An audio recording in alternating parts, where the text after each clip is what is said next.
कलयुग में राम कथा अमृत के समान है। अगर आप मानसिक रूप से तनिक भी परेशान हैं तो रामायण अवश्य पढ़ें। अब रामायण पढ़ने या समझने के लिए आपको बैठना पड़ेगा, पन्ने पलटने पड़ेंगे। चश्मा कहाँ है, लाइट किधर है, आसन लगाओ, जैसे तमाम प्रक्रियाओं से गुजरना पड़ेगा। तब जाकर आप इस दौड़ती भागती ज़िंदगी में मुक्ति के मार्ग भगवान श्री राम के जीवन चरित्र को पढ़ेंगे, समझेंगे। लेकिन एक दूसरी विधि भी है। अगर आप इस चैनल को सब्सक्राइब करें तो पूरी राम कहानी आप कभी भी कहीं भी बिना चश्मे, बिना लाइट के सुन सकते हैं, बिना आसन लगाए आराम से, जब मन जितना उतना सुन सकते हैं। तो चलिए शुरू करते हैं।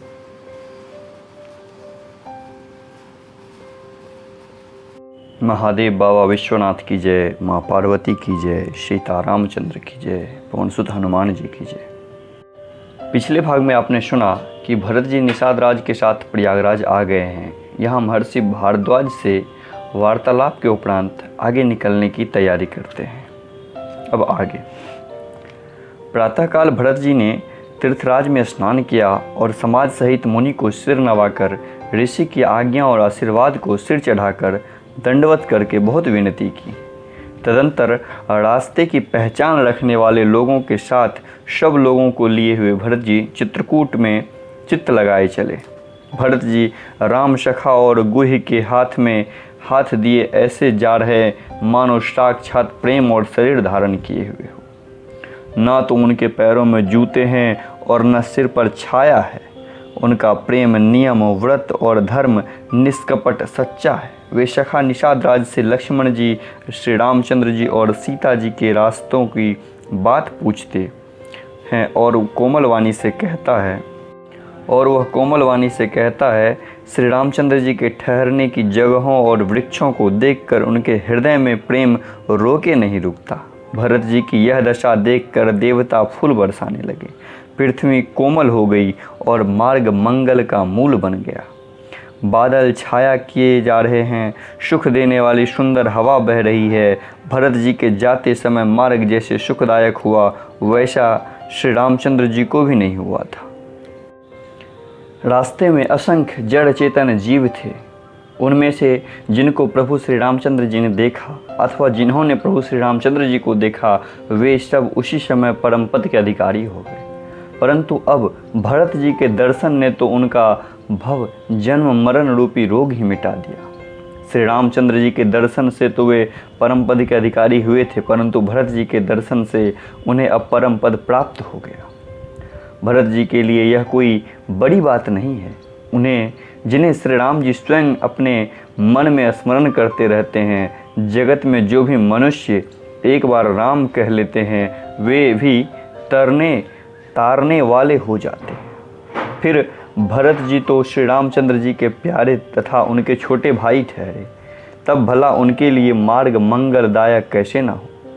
सिद्ध साधु और श्रेष्ठ मुनि ऐसे कह रहे हैं कि भरत जी को देखकर हृदय में हर्ष लाभ कर रहे हैं।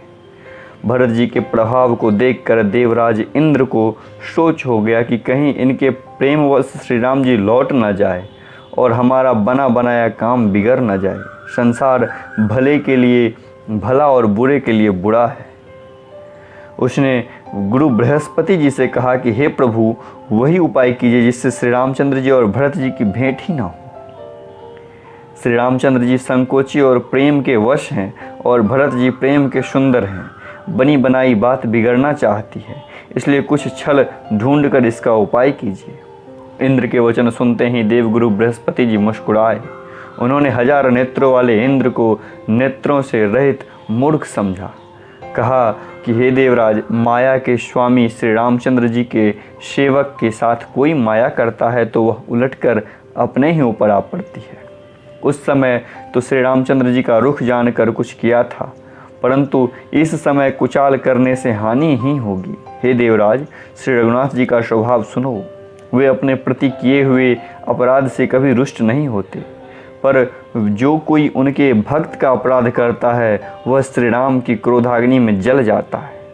लोक और वेद दोनों में इतिहास प्रसिद्ध है। इस महिमा को दुर्वासा जी जानते हैं। सारा जगत श्री राम को जपता है। वे श्री राम जी जिनको जपते हैं उन भरत जी के समान श्री रामचंद्र जी का प्रेमी कौन है। हे देवराज, रघुकुल के श्रेष्ठ श्री रामचंद्र जी के भक्त का काम बिगाड़ने की बात मन में भी न लाइए। ऐसा करने से लोक में अपयश और परलोक में दुख होगा और शोक का समान दिनों दिन बढ़ता ही चला जाएगा। हे देवराज, हमारा उपदेश सुनो। श्री राम जी को अपना सेवक परम प्रिय है। वे अपने सेवक की सेवा से सुख मानते हैं और सेवक के साथ वैर करने से बड़ा भारी वैर मानते हैं। यद्यपि वे सम हैं, उनमें न राग है न द्वेष है, न वे किसी का पुण्य पाप और गुण दोष ग्रहण करते हैं। उन्होंने विश्व में कर्म को ही प्रधान कर रखा है। जो जैसा करता है वह वैसा ही फल भोगता है। तथापि वे भक्त और अभक्त के हृदय के अनुसार सम और विषम व्यवहार करते हैं। भक्त को प्रेम से गले लगा लेते हैं और अभक्त को मार कर ताड़ देते हैं। गुण रहित, निर्लेप, मान रहित और सदा एक रस भगवान श्री राम भक्त के प्रेम वश सद्गुण हैं। श्री राम जी सदा अपने सेवकों की रुचि रखते आए हैं। वेद, पुराण, साधु और देवता इसके साक्षी हैं। ऐसा हृदय में जानकर कुटिलता छोड़ दो और भरत जी के चरणों में सुंदर प्रीति करो। हे देवराजेंद्र, श्री रामचंद्र जी के भक्त सदा दूसरों के हित में लगे रहते हैं। वे दूसरों के दुखों से दुखी और दयालु होते हैं। फिर भरत जी को भक्त के शिरोमणि हैं, उनसे बिल्कुल ना डरो। प्रभु श्री रामचंद्र जी सत्य प्रतिज्ञ और देवताओं के हित करने वाले हैं और भरत जी श्री रामचंद्र जी की आज्ञा के अनुसार चलने वाले हैं। तुम व्यर्थ ही स्वार्थ के विशेष वश होकर व्याकुल हो रहे हो। इसमें भरत जी का कोई दोष नहीं, तुम्हारा ही मोह है। देवगुरु बृहस्पति जी की श्रेष्ठ वाणी सुनकर इंद्र के मन में बड़ा आनंद हुआ और उनकी चिंता मिट गई। तब हर्षित होकर देवराज फूल बरसाकर भरत जी के स्वभाव की सराहना करने लगे। इस प्रकार भरत जी मार्ग में चले जा रहे हैं। उनकी दशा देखकर मुनि और सिद्ध लोग भी सिहाते हैं। भरत जी जब ही राम कहकर लंबी सांस लेते हैं तभी मानो चारों ओर प्रेम उमड़ पड़ता है। उनके प्रेम और दीनता से पूर्ण वचनों को सुनकर ब्रज और पत्थर भी पिघल जाते हैं। अयोध्यावासियों का प्रेम कहते नहीं बनता। बीच में निवास करके भरत जी यमुना जी के तट पर आए। यमुना जी का जल देखकर उनके नेत्रों में जल भर आया। श्री रघुनाथ जी के श्याम रंग का सुंदर जल देखकर सारे समाज सहित भरत जी प्रेम विह्वल होकर श्री राम जी के विरह रूपी समुद्र में डूबते डूबते विवेक रूपी जहाज पर चढ़ गए। अर्थात यमुना जी का श्याम वर्ण जल देखकर सब लोग श्याम वर्ण भगवान के प्रेम में विह्वल हो गए और उन्हें ना पाकर विरह व्यथा से पीड़ित हो गए। तब भरत जी को ध्यान आया कि जल्दी चलकर उनके साक्षात दर्शन करेंगे। इस विवेक से फिर उत्साहित हो गए। उस दिन यमुना जी के किनारे निवास किया। समय अनुसार सबके लिए रात ही रात में घाट घाट की अगणित नावें वहाँ आ गई जिनका वर्णन नहीं किया जा सकता। सवेरे एक ही खेवे में सब लोग पार हो गए और श्री रामचंद्र जी के सखा निषाद राज की इस सेवा से संतुष्ट हुए। फिर स्नान करके और नदी को सिर नवाकर निषाद राज के साथ दोनों भाई चले। आगे अच्छी अच्छी सवारियों पर श्रेष्ठ मुनि और पीछे सारा राज समाज जा रहा है।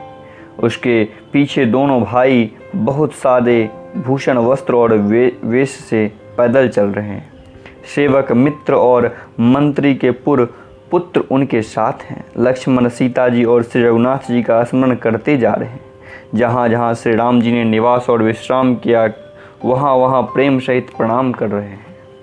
मार्ग में रहने वाले स्त्री पुरुष यह सुनकर घर और काम काज छोड़कर दौड़ पड़ते हैं और उनके रूप और प्रेम को देखकर वे सब जन्म लेने के फल पाकर आनंदित होते हैं।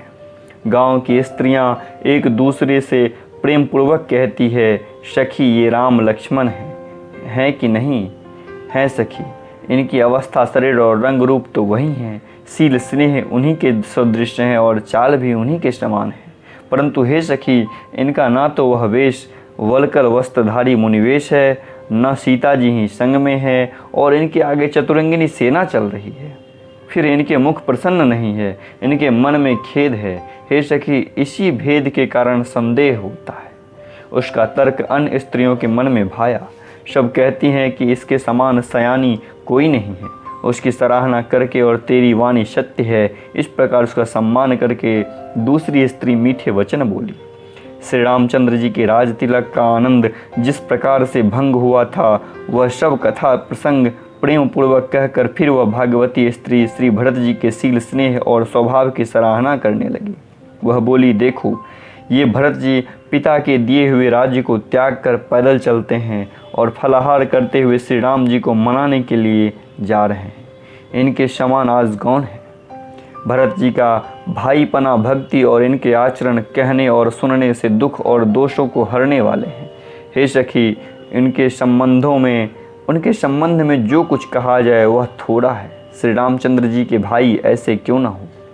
छोटे भाई शत्रुघ्न सहित भरत जी को देखकर हम सभी आज धन्य हैं, बड़भागिनी स्त्रियों की गिनती में आ गई हैं।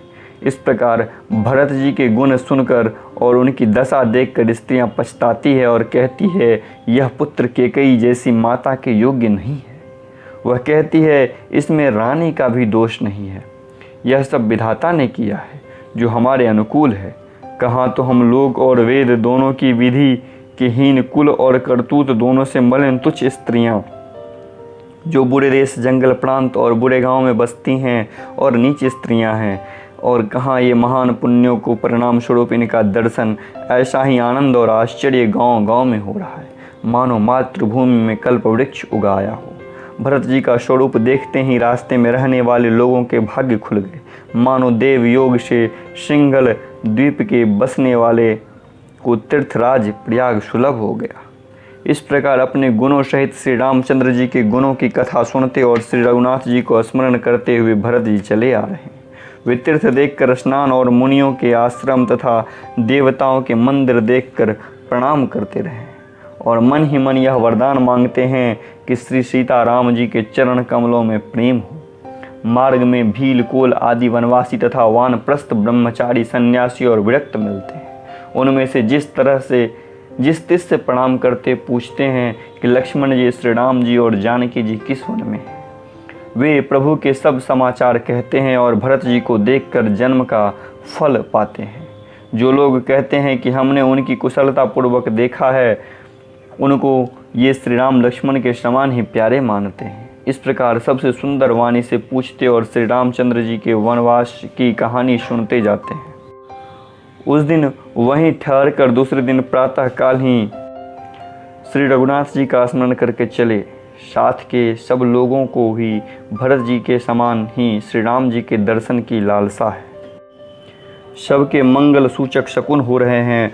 सुख देने वाले पुरुषों दाहिने और स्त्रियों के बाएं नेत्र और भुजाएं फरक रही हैं। समाज सहित भरत जी को उत्साह हो रहा है कि श्री रामचंद्र जी मिलेंगे और दुख का दाह मिट जाएगा। जिसके जी में जैसा है वह वैसा ही मनोरथ करता है। सब स्नेह रूपी मदिरा से छके प्रेम में मतवाले हुए चले जा रहे हैं। अंग स्थिर हैं, रास्ते में पैर डगमगा रहे हैं और प्रेमवश विहल वचन बोल रहे हैं।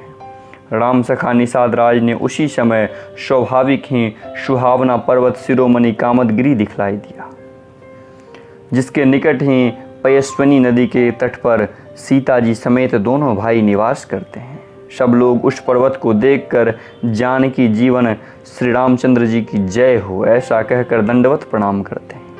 राज समाज में प्रेम में ऐसे मग्न हैं मानो श्री रघुनाथ जी अयोध्या को लौट चले हो। भरत जी का उस समय जैसा प्रेम था वैसा शेष जी भी नहीं कह सकते। कवि के लिए वह वैसे ही अगम हैं जैसे अहंता और ममता से मलिन मनुष्यों के लिए ब्रह्मानंद। सब लोग श्री रामचंद्र जी के प्रेम के मारे स्थिर होने के कारण सूर्यास्त होने तक 2 ही कोस चल पाए और जल स्थल का सुपास देखकर रात को वहीं बिना खाए पिए रह गए। रात बीतने पर श्री रघुनाथ जी के प्रेमी भरत जी ने आगे गमन किया। उधर श्री रामचंद्र जी रात शेष रहते ही जागे। रात को सीता जी ने ऐसा स्वप्न देखा जिसे वे श्री राम जी को सुनाने लगी, मानो समाज सहित भरत जी यहाँ आए हैं। प्रभु के वियोग की अग्नि से उनका शरीर संतप्त है। सभी लोग मन में उदास, दीन और दुखी हैं। सासुओं को दूसरी ही सूरत में देखा।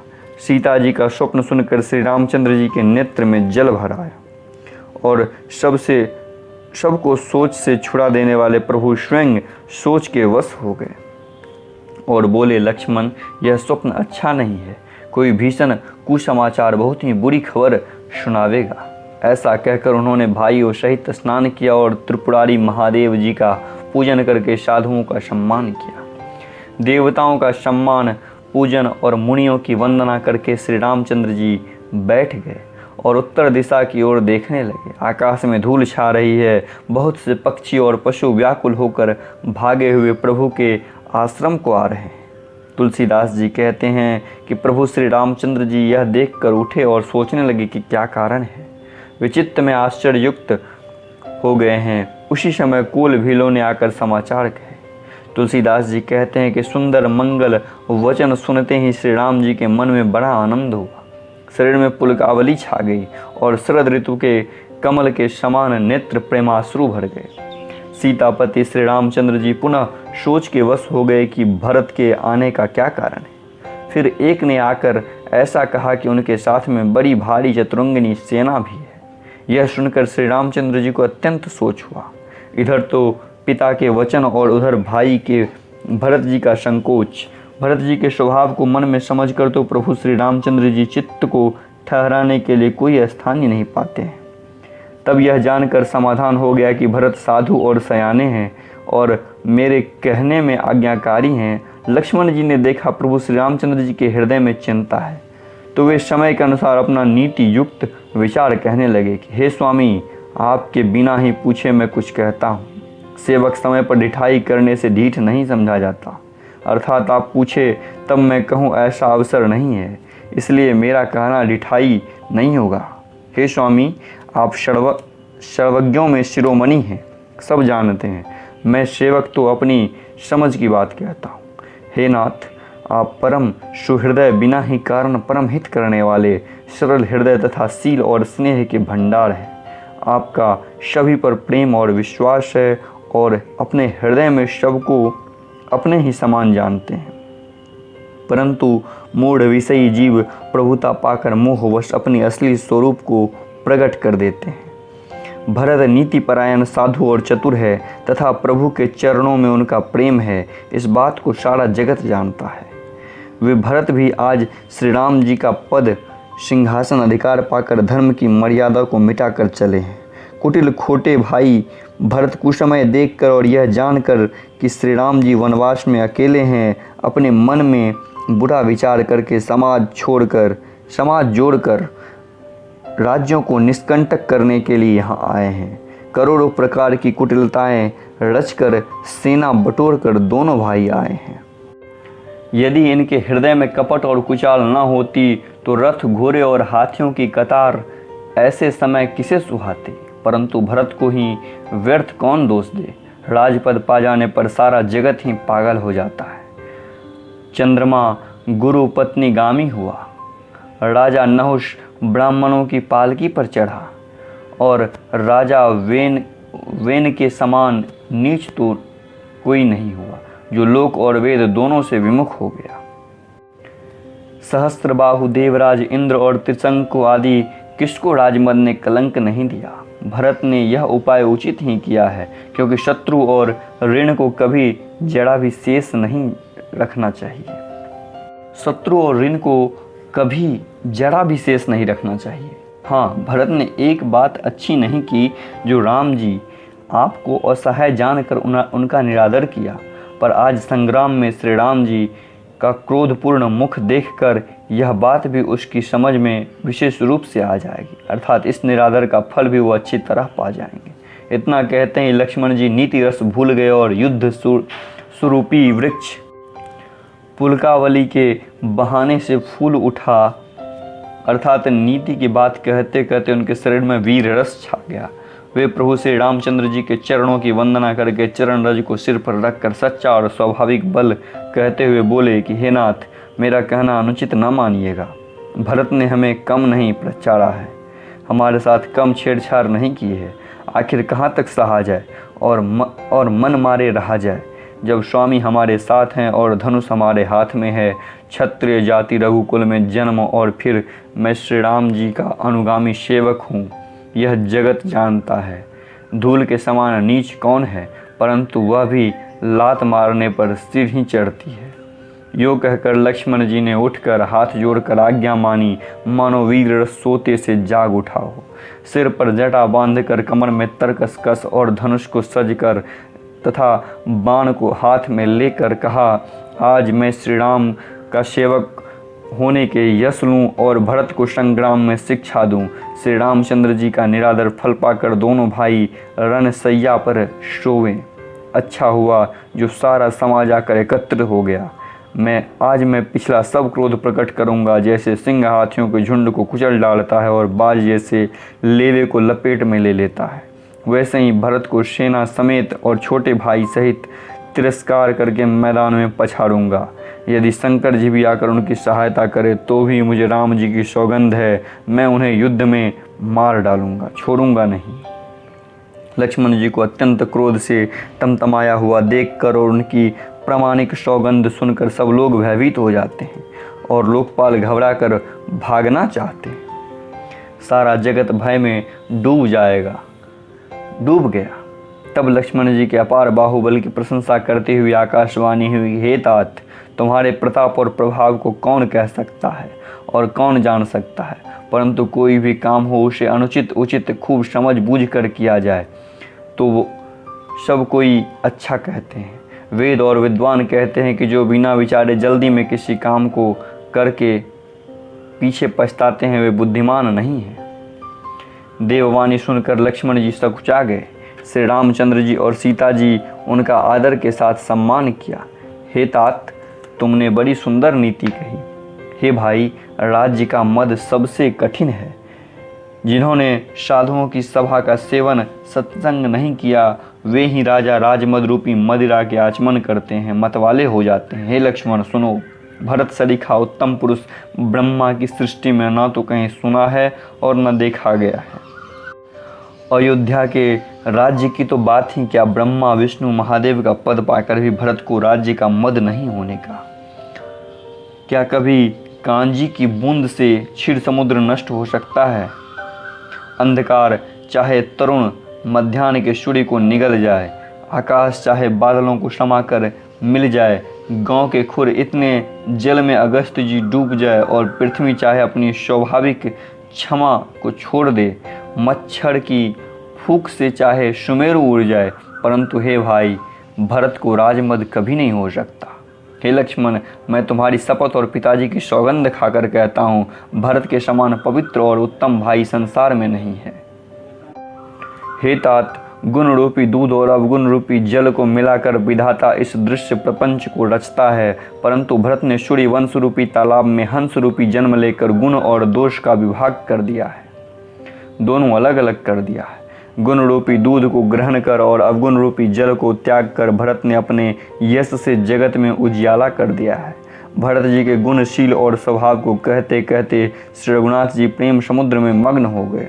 श्री रामचंद्र जी की वाणी सुनकर और भरत जी पर उनका प्रेम देखकर समस्त देवता उनकी सराहना करने लगे कि श्री रामचंद्र जी के समान कृपा के धाम प्रभु और कौन है। यदि जगत में भरत का जन्म न होता तो पृथ्वी पर संपूर्ण धर्मों की धूलि को कौन धारण करता।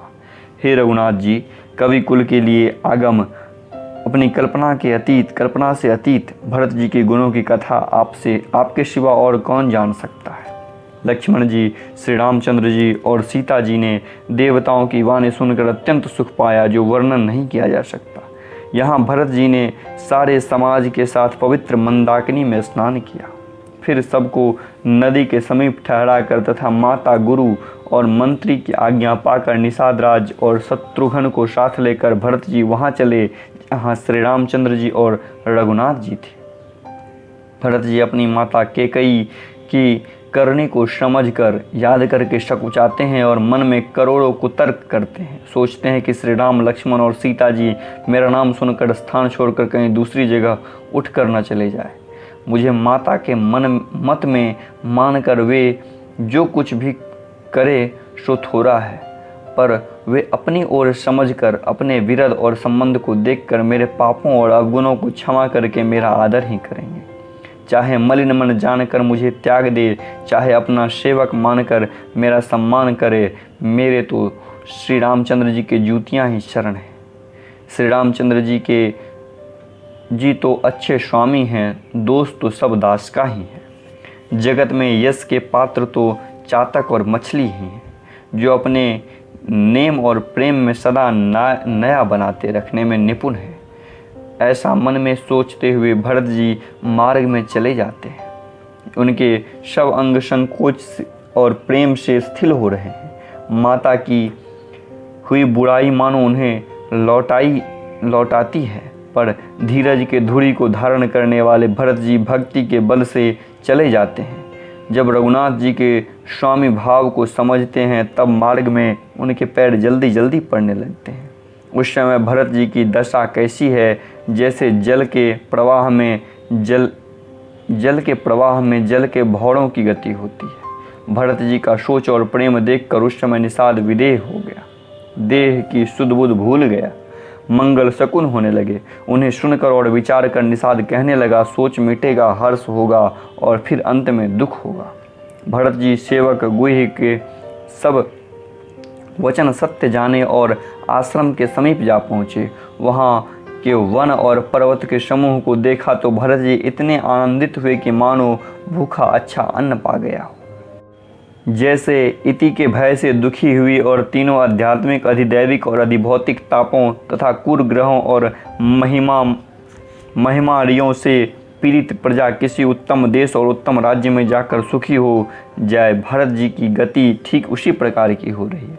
अधिक जल बरसना, न बरसना, चूहों का उत्पात, टिड्डियाँ, तोते और दूसरे राजा की चढ़ाई, खेतों में बाधा देने वाले इन 6 उपद्रवों को इर्ति कहते हैं।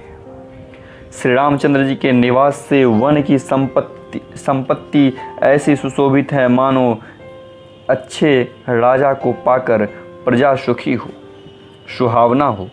सुहावना वन ही पवित्र देश है। विवेक उसका राजा है और वैराग्य मंत्री है। यम, अहिंसा, सत्य, औषतेय, ब्रह्मचर्य और अपरिग्रह तथा नियम, सोच, संतोष, तप, स्वाध्याय और ईश्वर प्रणिधान योद्धा पर्वत राजधानी है। शांति तथा सुबुद्धि 2 सुंदर पवित्र रानियां हैं। वह श्रेष्ठ राजा राज्य के सब अंगों से पूर्ण है और श्री रामचंद्र जी के चरणों के आश्रित रहने से उनके चित्त में चाव हैं। स्वामी, अमात्य, सहृदय, कोश, राष्ट्र, दुर्ग और सेना राज्य के ये 7 अंग हैं। मोह रूपी राजा को सेना सहित जीतकर विवेक रूपी राजा निष्कंटक राज्य कर रहा है। उसके नगर में सुख संपत्ति और साकुल वर्तमान है। वन रूपी प्रांत में जो मुनियों के बहुत से निवास स्थान है, वही मानो शहरों, नगरों, गांवों और खेरों का समूह है। बहुत से विचित्र पक्षी और अनेकों पशु ही मानो प्रजाओं के समाज हैं, जिसका वर्णन नहीं किया जा सकता। गेंडा, हाथी, सिंह, बाघ, सुअर, भैंस और बैलों को देखकर राजा के साज को सहारते ही बनता है। ये सब आपस का वैर छोड़कर जहाँ तहाँ एक साथ विचरते हैं। यही मानो चतुरंगिनी सेना है। पानी के झरने झर रहे हैं और मतवाले हाथी चिंगार कर रहे हैं। वे ही मानो वहाँ अनेकों प्रकार से नगारे बजा रहे हैं।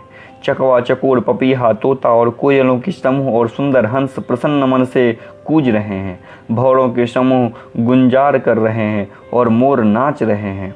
मानो उस अच्छे राज्य में चारों ओर मंगल हो रहा है। बेल, वृक्ष, तृण सब फल और फूलों से युक्त हैं। सारा समाज आनंद और मंगल का मूल बन रहा है। श्री रामचंद्र जी के पर्वत की शोभा देखकर भरत जी के हृदय में अत्यंत प्रेम हुआ और जैसे तपस्वी नियम की समाप्ति होने पर तपस्या फल पाकर सुखी होते हैं, तब केवट दौड़कर ऊंचे चढ़ गया और भुजा उठाकर भरत जी से कहने लगा कि हे नाथ, ये जो पाकर जामुन, आम और तमाल के विशाल वृक्ष दिखाई देते हैं, जिन श्रेष्ठ वृक्षों के बीच में एक सुंदर विशाल बड़ का वृक्ष शोभित है, जिसको देखकर मन मोहित हो जाता है। उसके पत्ते नीले और सघन हैं और उसमें लाल फल लगे हैं उसकी घनी छाया सब ऋतुओं में सुख देने वाली है।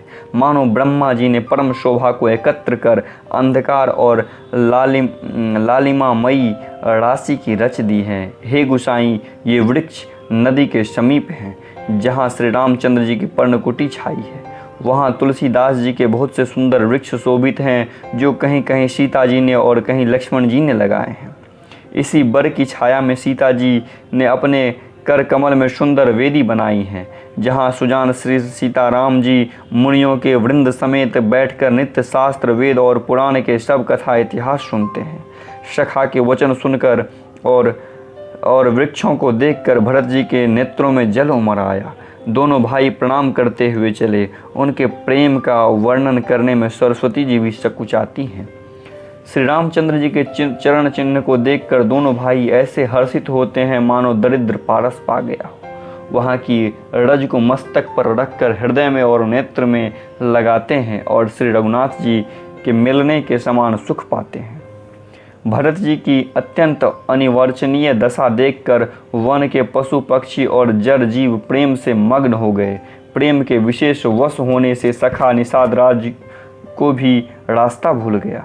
तब देवता सुंदर रास्ता बतलाकर फूल बरसाने लगे। भरत जी के प्रेम की इस स्थिति को देखकर सिद्ध और साधक लोग भी अनुराग से भर गए और उनके स्वाभाविक प्रेम की प्रशंसा करने लगे कि यदि इस पृथ्वी तल पर भरत का जन्म न होता तो जड़ को चेतन और चेतन को जड़ कौन कहता। प्रेम अमृत है, विरह मंदराचल पर्वत है। भरत जी गहरे समुद्र हैं। कृपा के समुद्र श्री रामचंद्र जी ने देवता और साधुओं के हित के लिए स्वयं मथ कर यह प्रेम रूपी अमृत प्रकट किया है। सखा निषाद राज सहित इस मनोहर जोड़ी को सघन वन की आड़ के कारण लक्ष्मण जी नहीं देख पाए। भरत जी ने प्रभु श्री रामचंद्र जी के समस्त सुमंगल के धाम और सुंदर पवित्र आश्रम को देखा। आश्रम में प्रवेश करते ही भरत जी का दुख और दाह मिट गया। मानो योगी को परमार्थ की प्राप्ति हो गई। भरत जी ने देखा लक्ष्मण जी प्रभु के आगे खड़े हैं और पूछे हुए वचन प्रेम पूर्वक कह रहे हैं, पूछी हुई बात को प्रेम पूर्वक उत्तर दे रहे हैं। सिर पर जटा है, कमर में मुनियों का वस्त्र बंधे हैं और उसी में तरकस कसे हैं, हाथ में बांध और कंधे पर धनुष। वेदी पर मुनि और साधुओं का समुदाय बैठा है और सीता जी सहित श्री रघुनाथ जी विराजमान हैं। श्री रामचंद्र जी के वलकल वस्त्र हैं, जटा धारण किए हैं, श्याम शरीर है। सीताराम जी ऐसे लगते हैं मानो रति और कामदेव ने मुनि का वेश धारण किया हो। श्री राम जी अपने कर कमल में से धनुष बांध फेर रहे हैं और हंसकर देखते ही जी की जलन हर लेते हैं, अर्थात जिसकी ओर एक बार भी हंसकर देख लेते हैं उसको परम आनंद और शांति मिल जाती है। सुंदर मुनि मंडली के बीच में सीता जी और रघुकुल चंद्र श्री रामचंद्र जी ऐसे सुशोभित हो रहे हैं मानो ज्ञान की सभा में साक्षात भक्ति और सच्चिदानंद शरीर धारण करके विराजमान हैं। छोटे भाई शत्रुघ्न और सखा निषाद राज समेत भरत जी का मन मग्न हो रहा है। हर्ष शोक सुख दुख आदि सब भूल गए हैं। हे नाथ रक्षा कीजिए, हे गोसाई रक्षा कीजिए, ऐसा कहकर वे पृथ्वी पर दंड की तरह गिर पड़े। प्रेम भरे वचनों से लक्ष्मण जी ने पहचान लिया कि मन में जान लिया कि भरत जी प्रणाम कर रहे हैं। वे श्री राम जी की ओर मुंह किए खड़े हैं। भरत जी पीठ पीछे थे, इससे उन्हें देखा नहीं। अब इस ओर तो भाई भरत जी का सरस प्रेम, उधर स्वामी श्री रामचंद्र जी की सेवा का प्रबल परवस्ता। ना तो क्षण भर के लिए सेवा से पृथक होकर मिलते ही बनता और ना ही छोड़ते ही। कोई श्रेष्ठ कवि ही लक्ष्मण जी की चित्त की इस गति का वर्णन कर सकता है। वे सेवा पर भार खाकर रह गए। सेवा को ही विशेष महत्वपूर्ण समझकर उसी में लगे रहे, मानो चढ़ी हुई पतंग को खिलाड़ी खींच रहा हो। लक्ष्मण जी ने प्रेम सहित पृथ्वी पर मस्तक नवाकर कहा, हे रघुनाथ जी, भरत जी प्रणाम कर रहे हैं। यह सुनते हैं इससे रघुनाथ जी प्रेम में अधीर होकर उठे। कहीं वस्त्र गिरा, कहीं तरकस, कहीं धनुष और कहीं बाण। कृपा निधान श्री रामचंद्र जी ने उनको जबरदस्ती उठाकर हृदय से लगा लिया। भरत जी और श्री रामचंद्र जी के मिलने की रीति को देखकर सबको अपनी शुद्धि भूल गई। आज के लिए बस यहीं तक। महादेव बाबा विश्वनाथ की जय, माँ पार्वती की जय, सीता रामचंद्र की जय, पवन सुत हनुमान जी की जय। जय श्री राम।